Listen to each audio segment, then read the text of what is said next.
Account-based marketing in LinkedIn ads. Now, there are three ways in which you can do account-based marketing. So let's say you have a list of target accounts in a particular quarter that your sales team wants to reach out to. So you can select, let's say 50 or 100 accounts that you want to do account-based marketing to. Secondly, let's say you have your accounts filtered by funnel stages. Let's say there are certain accounts in the MQL stage, SQL stage, opportunity stage that you want to reach out to. So you can funnel your account-based marketing based upon that. Thirdly, let's say you have a list of customers that you want to exclude to. So, or maybe you want to do a customer expansion on that. So in that way, also account-based marketing can even be used as an exclusion list. Now, also the content that would be shown to each of these stages would be different. So let's say people who are in the first stage, let's say who are cold audiences. So in that case, we will basically be hitting upon their pain points or motivation. But let's say people who are already know about you, they are either in the opportunity stage or let's say in the SQL or MQL stage. In that case, you can use case studies, testimonials as well. Now, when you are in the LinkedIn ads account, in order to do account-based marketing, one of the best ways is to go into the plan section, and in the audiences, here you can click on create audience and click on the matched audiences. So here you can create the company and the contact list here. Click on next. The default would be the contact option. If you want to do an account-based marketing, you can change this to into the company list here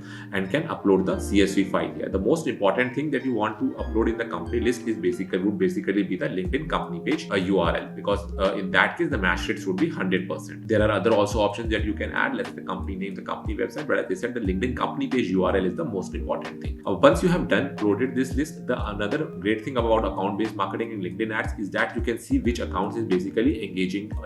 So once you click upon this list, you will be able to see the engagement level, the organic impressions for these accounts, the ad organic engagements, the organic engagement, paid clicks, paid leads, company sizes, etc. And then you can even create a segment out of this. You can select the filters from there. So let's say any account which have received less impression or are underexposed, you can create a separate audience for them and can basically show your ads to these very companies as well. And so, again, you can show this to your sales team as well, so that companies which are engaging more, your sales team can double down on those companies.